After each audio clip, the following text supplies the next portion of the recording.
Meus queridos irmãos, que Jesus possa abençoar a todos nós. É com muita alegria que eu retorno aqui. E a última do ano, hein, gente? Passou tão rápido, né? Pensou? O Herculano Pires, ele escreveu um livro falando sobre a decadência das religiões. É muito interessante esse livro, que eu receito para vocês, não sendo médico, mas eu passar uma receita. E aí ele fala da decadência das religiões, e essa decadência é visível em todos os lugares.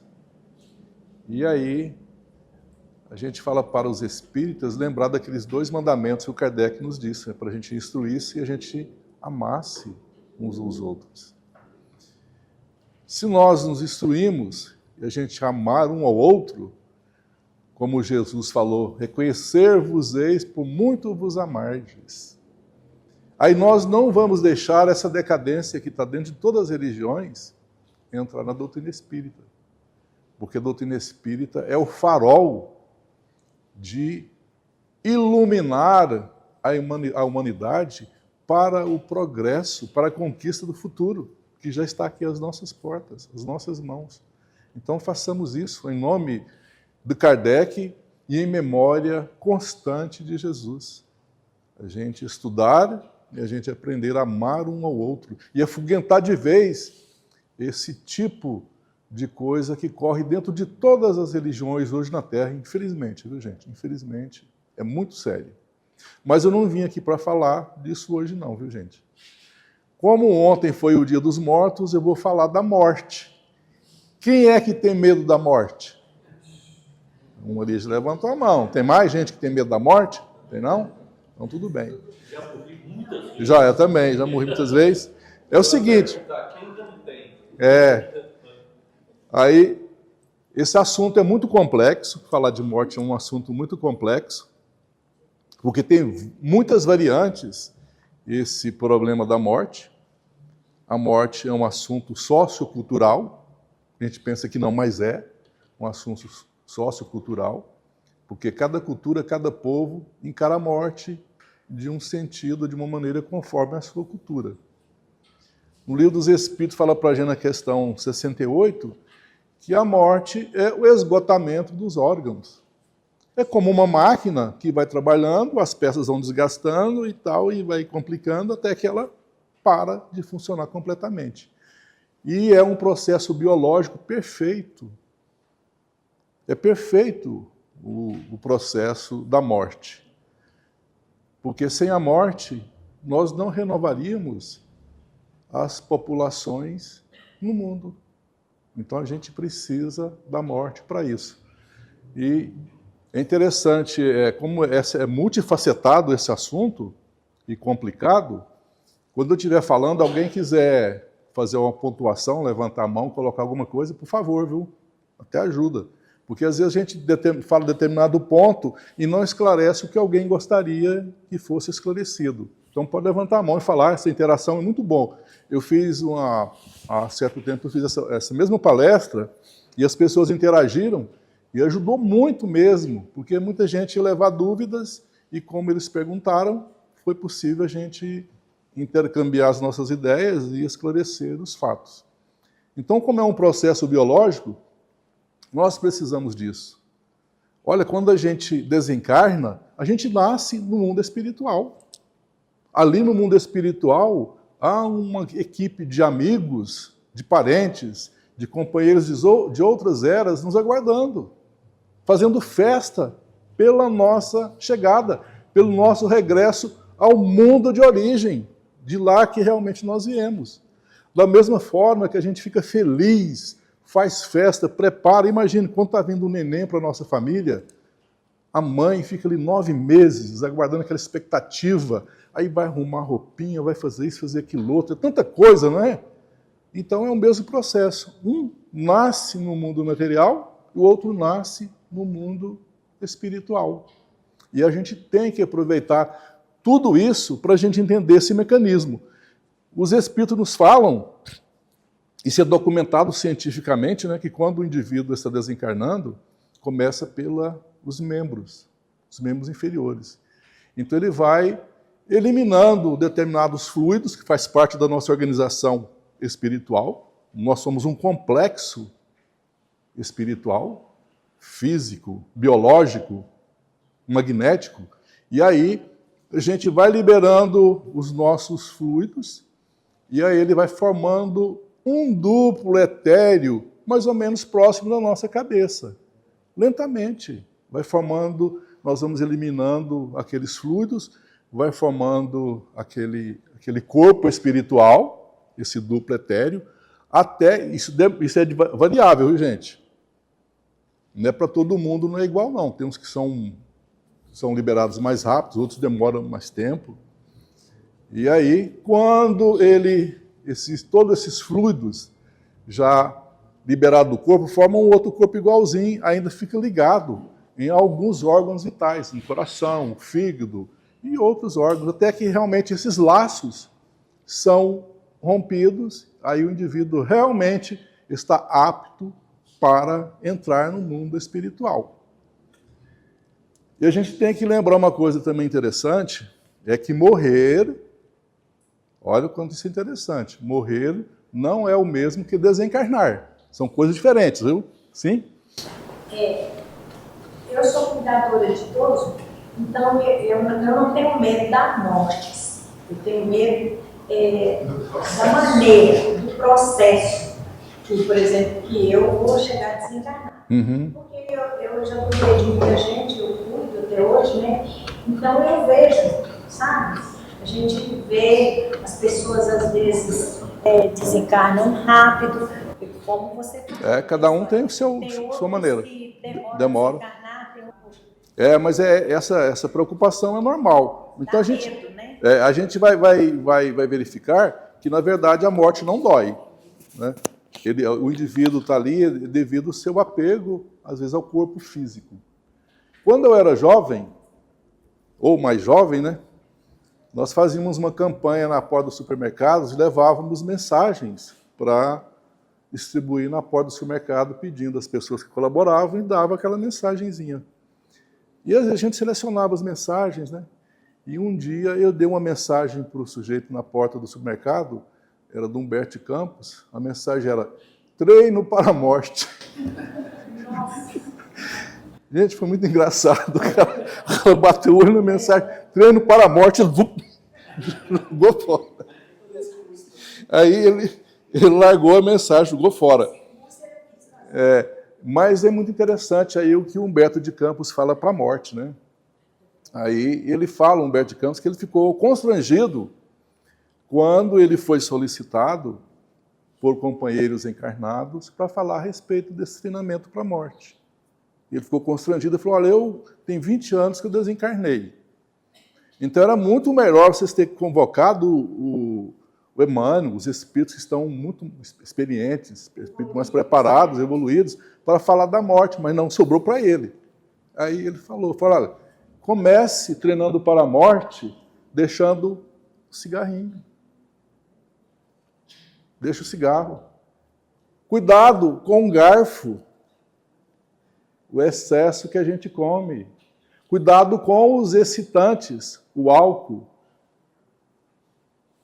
Hoje tem muito mais complicado, né? Hoje tem os outros excitantes, tem cocaína, tem LSD, tem tantos energéticos, tantas coisas, que são os excitantes, que complica a vida do cidadão quando ele chega do lado de lá. Porque isso tem influência profunda na nossa organização espiritual. Então, ele fala todos esses processos, né? Da gente deixar o sujeito fala assim: mas eu bebo uma dosinha de vinho todo dia. Aí o cara já é alcoólatra, né? Se beber uma vez por ano, tudo bem, mas bebe todo dia, aí já é alcoólatra mesmo. E aí são esses processos que a gente vai exercitando. Ele fala do sexo, que a gente também é pegado ao sexo. Ele fala da família. Olha, a gente é pegado à família. Olha, minha esposa, os meus filhos, o meu marido, os meus filhos, os meus irmãos, todos nós somos filhos de Deus. Nós estamos hoje na posição de pais, de irmãos, de amigos, temporariamente, porque esse processo é como num palco que a gente desempenha papéis diferentes nesse grande cenário da vida. Então, a gente saber que todos nós somos irmãos e a gente não ficar apegado nessa situação. Então, isso é muito importante, da gente analisar esse fato. E quando eu falei que desencarnar não é o mesmo que morrer, olha a situação. O indivíduo bebe umas gorobas da pesada aí na noite, aí, que eles falam na night, né? E sai doido correndo na rua aí, ele bate o carro, morre e mata uma porção de gente. E aí ele morreu, mas ele não desencarnou. O suicida morre, mas não desencarna, porque ele fica ligado ao corpo espiritual, ao corpo físico ali, no cemitério mesmo, vendo o corpo em putrefação e desesperado, querendo se libertar, mas não consegue. E assim, tantos outros gêneros de morte que acontecem dessa forma. Então, a morte é um processo delicadíssimo que a gente tem que pensar. A gente tem que pensar nisso. Eu falo para a minha família, eu gostaria de, ao desencarnar, de ser cremado. A minha família falou, de jeito nenhum, não vão me cremar. Aí tem gente que fala, não, vou fazer um processo, vou lá no cartório e vou exigir, vou deixar um documento lá para que vocês me cremem. Não vou fazer isso. Se eu peço, não querem, eu vou obrigar? Não vou de maneira alguma. Então, não vou mexer com isso, deixa eles fazer o que eles quiserem. Porque depois que eu morri, eu não tenho razão. Eu não vou lá para defender a minha causa. Eu já estou do outro lado. O que a gente tem que botar na cabeça também, ao desencarnar, é que ao sair do corpo físico, indo para o mundo espiritual, eu não mais faço parte dos encarnados. Eu já não faço parte. Eu estou em outra comunidade espiritual. E aí eu tenho que procurar me equilibrar. Eu tenho que procurar me orientar, restabelecer a minha individualidade integral no mundo espiritual para que eu possa seguir adiante. Aí eu vou ficar apegado a um pedacinho de terra aqui na terra, vou ficar apegado à minha família, vou ficar apegado aos meus negócios. Eu não falei do Humberto Campos, também falei do dinheiro, que é uma loucura um indivíduo apegado ao dinheiro quando ele passa para o lado de lá. Ele não consegue, de maneira alguma, desvincular dos processos de fixação aqui na Terra. Então, olha o quanto é grave essa situação. É muito sério. E aí é interessante, sobre a morte, eu sou o quinto da família, nós somos 8. 11, 3 desencarnaram, eu sou o quinto. Me mandaram logo para os quintos. E aí, eu tenho o irmão mais velho, o mais velho de todos. Depois de mim tem três mulheres e eu sou o quinto. E aí eu fui o companheiro de pescaria do meu pai. Meu pai ele gostava de pescar, ele junto com o compadre dele, eles pescavam e eu acompanhava sempre. Eu tinha mais ou menos de 8 anos para frente, eu comecei a acompanhar meu pai nas pescarias. O interessante é que esse compadre do meu pai, ele era compadre do meu pai e meu pai era compadreiro. Um batizou a filha de um, outro batizou a filha do outro. E morreu alguém da minha família, que eu não me lembro mais quem foi, e eu fui ao cemitério, no sepultamento, no interior. Aí cheguei lá, encontrei esse compadre do meu pai, e ele foi lá, abracei, nós conversamos, e ele chorou, falando do filho dele, que havia morrido já há uns 10 anos. E ele chorava, ia no cemitério todos os dias. Falar aqui para ver o filho. Falei para ele, chama Bernardo. Falei, seu Bernardo, seu filho não está no cemitério. Seu filho está vivo. Às vezes faço uma oração para ele, deixa ele ir no cemitério, isso não resolve nada. E tal. Não sei o que aconteceu, mas a história do seu Bernardo é outra. Meu pai era funcionário da rede, e ele também. E aí corria uma história, naquela época, 1940 e pouco, que funcionário da rede federal não prestava, não era gente de boa índole. E aí esse seu Bernardo era um homem jovem, de 19, 20 anos, era funcionário da rede. Ele tinha uma namorada, arrumou uma namorada, fazendeiro que eram os ricos, que eram as pessoas, a classe social rica do nosso país. E aí ele pegou aliança, mais algumas coisas, e foi na fazenda da moça para confirmar o noivado. Aí ele chegou lá, a moça estava feliz, a família recebeu ele assim reservadamente e tal. Aí foi conversar, ele falou que tinha o propósito dele de estar da visita. Aí o pai da moça falou para ela o seguinte: olha, minha filha, se você quiser casar com ele, você casa, mas contra a minha vontade. Eu não autorizo. E a moça ficou muito sem graça, o seu Bernardo também ficou muito sem graça, e não casaram. Aí na despedida, né, que ele saiu para ir embora, aí fizeram um pacto.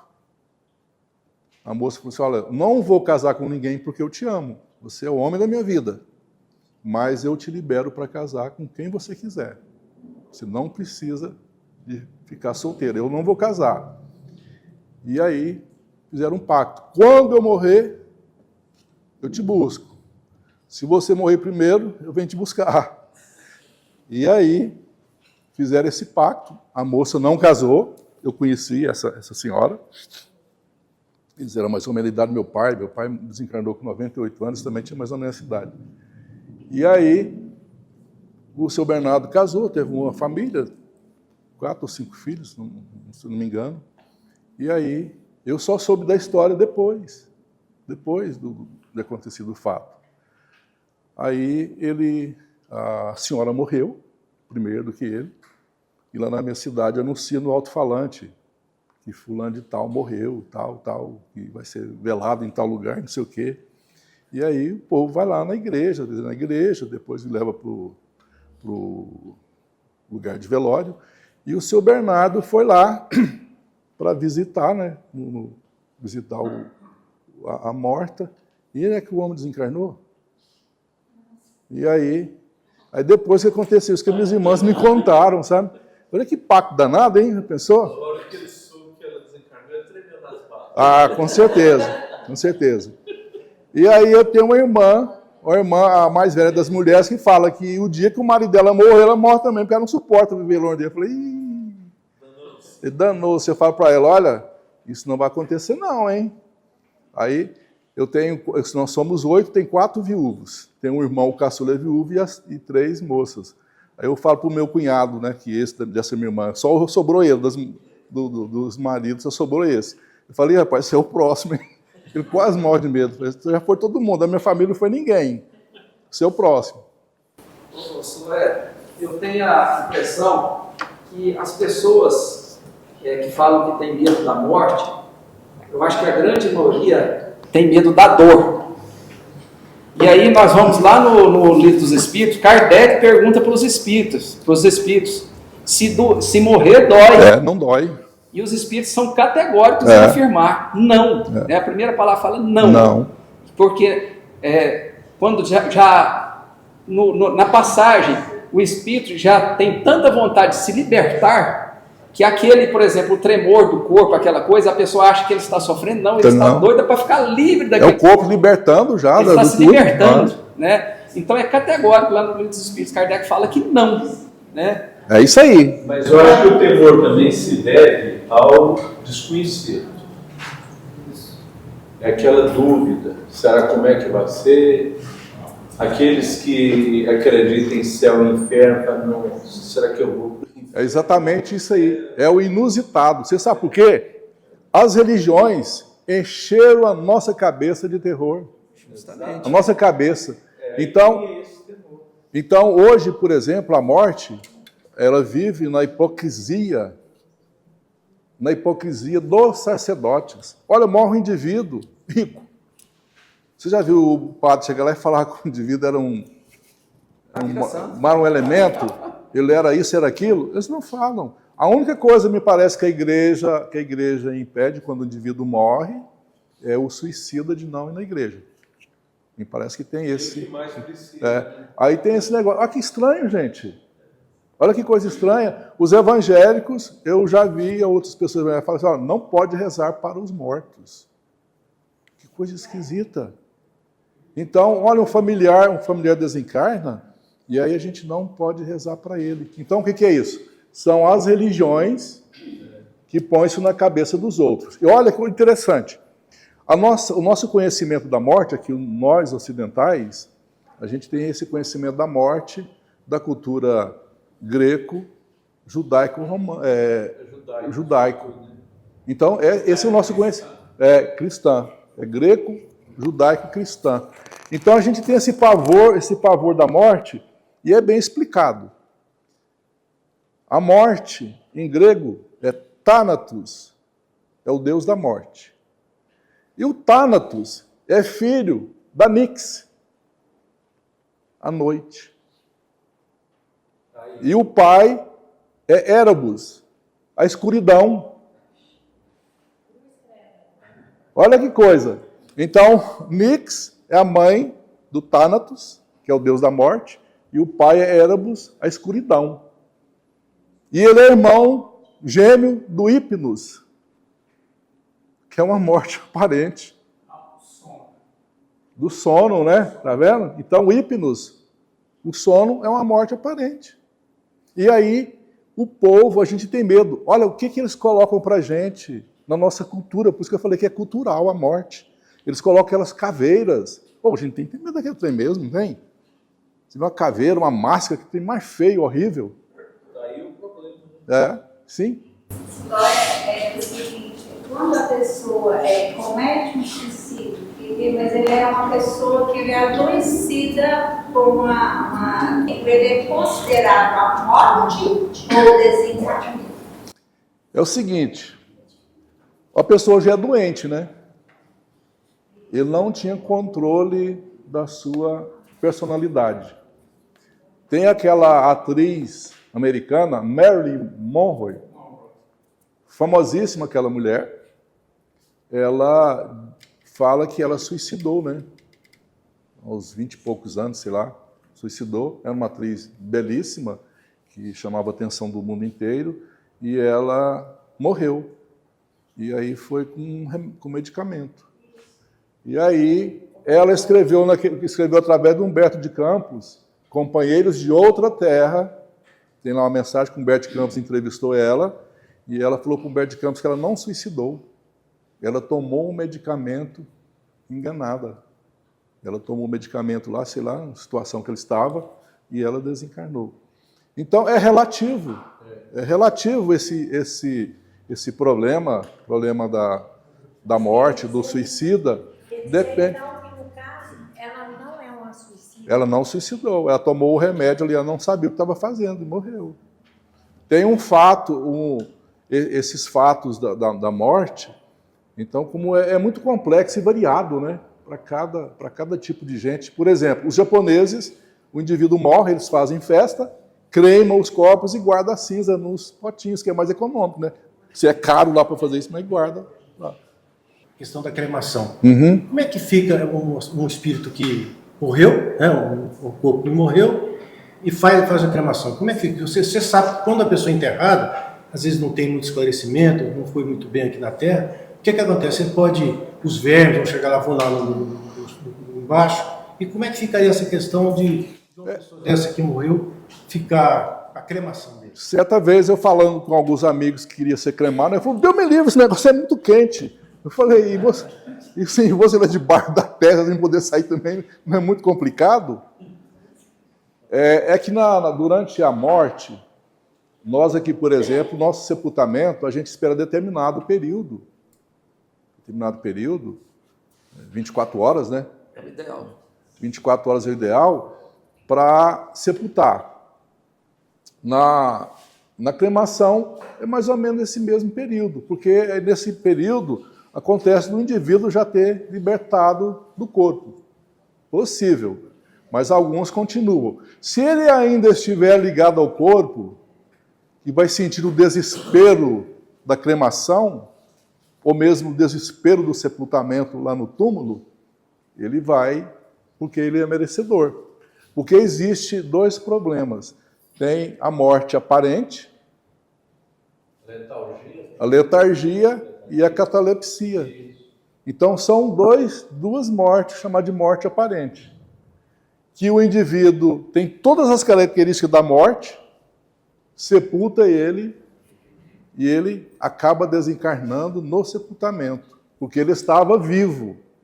Tem uma história de um príncipe, não me recordo o nome agora, que a gente vai falando assim, as coisas vão aflorando. Esse príncipe, ele era um estudioso. Ele era um estudioso no passado, e aí ele pegava, mas era mau, ele era estudioso, mas era um sujeito maldoso. Ele pegava o cara vivo e ia cortando o cara para ver os órgãos dele, como é que funcionava, tirando peça do indivíduo e tal. Ele tinha esse costume, esse hábito de fazer esse tipo de coisas. E não é que esse indivíduo venha acabar reencarnando no Brasil depois de muito tempo. Ele trouxe com ele a tal de catalepsia. E aí ele morreu na rua, era pobre, ele era príncipe, depois nasceu pobre. Era um indivíduo que vivia na rua. Ele sofreu a catalepsia, pegaram ele, levaram para o hospital, chegou lá, ó, está morto. Aí está morto, indigente, não tinha nenhum documento, não tinha nada, levaram ele para a faculdade de medicina para ser um instrumento de estudo dos médicos. E aí ele ia ser dissecado. E aí o cara está lá, vocês já viram na escola de medicina como que é onde o cara é dissecado? É como se fosse uma bacia assim, rasa, curva, e ali o sujeito vai sendo dissecado. Aí ele, lá, né, ele viu quando os caras vinham com o bisturi, poder abrir ele gritando que ele fazer alguma coisa, e não tinha condições de reagir, porque era o processo cataléptico que ele estava vivendo. Mas hoje, nessa atualidade que a gente vive, isso não existe mais, né? Porque a tecnologia é muito avançada, os aparelhos são fidedignos para ver batimento cardíaco, neurológico. Isso é coisa do passado, hoje não tem como a gente. É muito relativo, né? Eu sou enfermeira, eu não acredito. Eu estava na Universidade Federal ontem não, sexta-feira e hoje, que tem um seminário na Universidade Federal, e aí exatamente tinha um dos temas do seminário, era sobre a morte para as pessoas que têm câncer, aí sobre o medicamento, a quimioterapia e a radioterapia, e o algo mais, para as pessoas chegarem e falar, está morto, tem tanto equipamento ligado, e aí o indivíduo ser liberado para doar órgão. Diz que é muito difícil isso, viu, gente? Aí diz que é muito difícil, que tem família que não aceita de maneira alguma doação de órgão. Tem outros que falam, não, pode ligar, deixa o aparelho ligado, se puder ficar ligado um ano, o jeito está morto, mas deixa ligado lá. Então, é uma vida vegetativa, né, sem função. Mas a cada dia que a gente for realmente aprimorando os nossos equipamentos, isso fica mais difícil. Mas é exceção de tudo isso, porque se o indivíduo tem que passar por esse processo, vai passar. Vai. Porque existem grotões aí também, interiores. O mundo largado para lá, não tem condição. Agora nós aqui, nós temos que saber, olha, tem medo de ser enterrado vivo. Até uma vez nós tivemos uma palestra em Tem Medo da Morte com o em Santa Helena, não me lembro o nome. Então, aquilo a gente ficava pensando, poxa, se eu fui enterrado... Agora, hoje está mais tranquilo, porque quando o indivíduo desencarna, ele é levado para a funerária, para preparar, eles estão acostumando a tirar agora todas as vísceras do indivíduo. Então, se ele não morreu, naquele momento ele morre. Ele vai morrer, não tem saída. Esse negócio da morte, para vocês terem ideia, aqui em Aparecida, o prefeito de Aparecida, o ex-prefeito lá, era Freud, né? Mas ele não gostava de chamar de Freud, porque segundo ele, o pai dele botou o nome dele de Freud em homenagem ao psicanalista Freud. Aí ele falava que não era Freud, era Freud. Era o Freud de Mello, e ele tinha no cemitério em Aparecida um túmulo com ar refrigerado e telefone. Aí, se o negócio, a hora que ele acordou de lá, ele saía. Você já esteve lá na fazenda? Aí, tá vendo? Viu? Hidrolândia? Sim. Eu não acredito nesse negócio da pessoa ficar inerte, não mexer com nada, tá vendo as coisas assim. Ele não pode mexer, ele quer gritar, ele quer falar, quer fazer de tudo, né? Mas ele, quando ele está naquele estado, ele vê que ele está gritando tudo assim, mas as pessoas não estão ouvindo. Não tá, porque só esse pedido está falando, aí não está ligado ao corpo. Eu passei por esse processo já. Eu tive o AVC, então eu fui curado lá no Centro São no Francisco. centro São Francisco de Assis. Então, que chamam os médicos foram lá em casa à noite para me curar desse trem. Na noite que ele chegou do hospital, ele passou 8 dias no 8 dias no hospital E internado. o tratamento resolveu em casa. E fui para casa naquele coisa, né? Todo torto, tudo esquisito. Sempre lá. Aí, quando foi à noite, eles foram lá em casa, falaram para ela dormir no chão, no colchão, e deixar eu dormir na minha cama, né? Na nossa cama, sozinho. Aí, quando foi em determinado horário ali, eu vi, eu deitado, né? E aí naquela coisa assim, eu abri o olho assim, né? E vi as pessoas em volta de mim, né? E eu chamando ela. Assim, Mas eu tava desacordado. vem. E ela, Era só o espírito tava falando, né? Ela tava, parece que tinha tomado um sonífero, uma paulada na cabeça para Não reagiu em nada. Não vi nada. e não viu.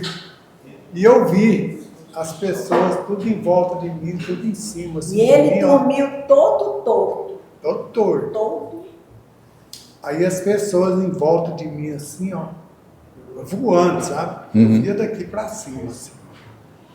E eles voando em cima de mim, assim, fazendo assim, ó. Tudo, né? E eu olhando assim, ó. E eu olhava para baixo, assim, não via ela, né? E eu fiquei um tempão.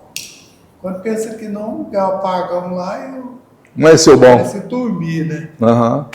É isso aí. Quando foi mais cedo, ali para 5h30, mais ou menos, eu acordei. Levantei da cama, sentei, né? Fiquei olhando, olhei ela assim no chão, tudo, né? Aí deu vontade de tomar água, eu levantei, fui lá para tomar água, olhava meus braços, minhas pernas, tudo, né? Pegava assim em mim, assim, ó. E ele Tá tava tudo tudo normal. torto. A boca tava... Que bom, hein? O merecimento, né? Por isso que eu falo para o senhor que eu acredito nisso, né? É. Eu passei por isso. Mas isso acontece mesmo. Quando eu era moleque, né, eu ia sempre lá no trabalho do meu pai, ele, esse compadre dele, era uma turma grande. E eles faziam uma brincadeira lá, né, ficavam fazendo, zombando um do outro. Se tiver doente, vai fazer um tratamento lá no Agapito. Aí sempre tinha essas brincadeiras. Você vai lá no Agapito, você sara. Aí esse Agapito era um curador, era um crente, curador de Cumari. E aí diz que o Agapito fazia curas maravilhosas. E o Agapito morria de vez em quando. De vez em quando o Agapito morria. Eu não pude confirmar essa história, porque eu ouvia quando eu era menino. E depois o tempo passa, eu não conversei com meu pai a respeito disso, e nem com os amigos dele, que faziam essas brincadeiras, se realmente tinha fundo de verdade essa história. Mas diz que o Agapito morria de vez em quando. E aí, tinha uns inimigos. Só concluindo aqui, eu dou a palavra. Aí o Agapito tinha uns inimigos, que não gostavam daquela história de nenhum. Aí diz que quando o Agapito morria, ele anunciava na cidade que ele estava morto, eles iam lá, jogavam a terrinha em cima dele, botavam todo mundo para fora do cemitério. E o coveiro ia acabar de fazer o trabalho. Passavam uns dias, o Agapito vivo de novo na rua, curando. Aí, segundo a história do meu pai, desse pessoal, né, que já está todo mundo já desencarnado, não tem como confirmar. Aí diz que o Agapito morreu lá um dia e tal, anunciaram a cidade, e os inimigos dele falaram, hoje a gente que vai cuidar do sepultamento do Agapito. E aí diz que chegou lá, né, o pessoal jogou um punhadinho de terra e os caras foram tudo armados de paz. Aí quando estava pronto o sepultamento, todo mundo pegou o pai e tal e botou, fez aquele túmulo daquele jeitão, né? Terra lá, bem calculado, né? Como diz lá na cidade. E aí o povo saiu e o coveiro gritava e mandava pá, mas você imagina, 10, 15 homens julgaram pá em poucos minutos, um sujeito tirar aquele monte de terra, não era. Diz que quando chegou no Agapito, que ele tinha virado do outro lado do caixão. Aí realmente disse que ele morreu. Eu tinha muitos amigos. Muitos. Como que o espírito vai aparecer ao desencarnar se ele morre antes dos 7 anos de idade e quando ele morre depois dos 7 anos de idade? Como que ele vai se mostrar? Qual que seria a aparência dele? Olha, tudo isso é relativo, porque tem crianças que morrem, que são crianças já preparadas espiritualmente, já maduras espiritualmente, eles desencarnam e voltam para o mundo espiritual e recobram a sua personalidade de imediato. E tem outros que continuam crianças ainda pelo carinho da mãe não esquece, então ele continua criança. Inclusive tem jardins de infância no mundo espiritual, lá em nosso lar, tem tudo isso. Tem uma instituição muito grande. É porque nem todo mundo está num nível espiritual de voltar integralmente à sua personalidade depois da morte. E como a morte é esse assunto muito vasto, muito variado, o José Saramago, o escritor português, foi prêmio Nobel de Literatura, ele escreveu um livro muito interessante, é engraçado o livro, chama Intermitências da Morte. Aí nesse livro, ele cria um país fictício, em determinado lugar, na Europa, e que aí, nesse país, a morte parou de funcionar. Olha o tanto que é complicado.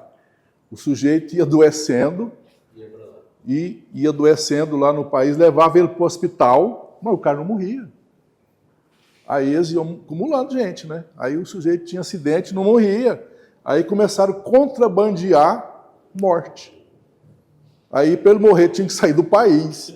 Aí os países vizinhos bloquearam a saída do país para não deixar o sujeito morrer e ser enterrado naquele país. Você imagina que confusão, né? Que coisa louca. Só porque a morte deixou de funcionar. E aí era um desespero. Quem puder, leia o livro, que é muito interessante. Só mais uma observação. É interessante. O indiano, do modo geral... Ia falar nisso agora. Não, por favor, de repente... Não, porque eles acreditam tanto assim na reencarnação e encaram a morte como um processo natural. E todo indivíduo que tem um certo poder aquisitivo, o sonho dele é ser cremado às margens do Rio Grande. Lá em Benares. Exatamente. Então, e aqueles que não dispõem de recursos financeiros, não têm condições de comprar lenha para ser cremado e a sua cinza ser jogada no rio, eles são jogados, o cadáver no rio mesmo e saem correndo. E as pessoas ainda banham naquele rio e, com tanta fé, parece que nada lhes acontece, porque embora está banhando, o cadáver está descendo. Isso é real, não é fictício. E naquele livro do Hermann Hesse, Dark, ele trata com tanta profundidade esse assunto das castas. E aí eu fico assim pensando. E dizem que eles acreditam tanto na reencarnação que fazem dívida para pagar na próxima. Fala assim, olha, eu estou precisando dessa fé. É interessante isso, porque os indianos, inclusive, eles não aceitam os fornos de cremação. Eles gostam de ser cremado com lenha. E para cremar um corpo, dizem que para cremar totalmente um corpo é mais de 0,5 tonelada de lenha. Só um minutinho, por favor. Aí, meia tonelada de lenha. O que acontece? Os pobres, o tempo está esgotando, os pobres que não têm condições de cremar, comprar lenha, tanta lenha, eles põem lá uns gravetinhos, queima mais ou menos o sujeito e joga no rio. Normalmente eles não jogam ele sem fazer a cremação, não. Eles fazem um foguinho lá nele. Isso é pecado. Isso é pecado. E joga no rio. Inclusive, tem peixes nesse rio lá que alimenta dos cadáveres. E depois ataca as pessoas vivas. Então é um negócio complicado. E outro detalhe, os indianos, aqueles camaradas, hoje até que as castas acabaram, né? Acabaram as castas, mas os indianos, as pessoas que têm condições financeiras, eles saem lá dos rincões da Índia e vai para Benares quando está doente para morrer lá em Benares e ser cremado em Benares. Olha que coisa, gente. Então a morte para eles é um processo naturalíssimo. Natural. Mas cheio de misticismo, né? Isso, porque, verdade, exatamente. É desprendido, mas misticismo. Esse método que eles cultuam é um método muito materialista. Exato. Não tem nada a ver com a essência espiritual. Exatamente. Você vai ter que fazer morte 2 próximo, palestra. Fazer um seminário. Gente, o tanto que a morte é complicada. Olha o que envolve na morte sobre os sepultamentos. Um amigo meu tinha um túmulo aqui nesse Jardim das Palmeiras, e me parece que ele foi lá certa vez num velório, e eu ouvi alguém falando que queria comprar um túmulo que estava lá junto no meio da família. E ele descobriu que era o túmulo dele. E aí os caras falaram, se eu descobrir quem que é, eu compro. Ele se ofereceu, os caras pagaram uma nota preta para ele comprou um carro zero, e ainda sobrou uma boa nota para ele comprar outro jazigo lá no cemitério, na saída para Catalão. Eu não tenho túmulo, eu tenho essa jogo de briga com a minha família. Falaram, o dia que eu desencarnar, gente, me leva para o cemitério público. No cemitério público, eles me sepultam, eles põem lá um número. Pega um número, chegou lá, você tirou a certidão de óbito, tem um número, não tem? Então, chega lá, 10 mil não sei quanto, põe lá. Aí, o número 10 mil tanto foi do corpo que o Sulé usou. Aí chega 5 anos, esse precisou daquele buraco lá, eles vão arrancar meus ossos, se tiver apodrecido tudo, eles jogam fora. Se não tiver, sobrou algum, eles levam para o ossário. É o mais correto, gente, do que se fazer um mausoléu, aquela coisa fantástica que envolve um dinheirão, e o sujeito vai lá para o cemitério todo. Ontem no cemitério estava assim de gente. Ele pergunta para muita gente, você fez uma oração para o seu parente morto? Nem lembro disso. Então, gente, vamos preocupar com o nosso corpo, porque ele tem que estar saudável, forte, para a gente lutar pela vida. Vamos viver até o último instante que a gente puder, mas desprendido das coisas da terra, lembrar de Humberto de Campos, e a gente seguir adiante. Que Jesus nos abençoe.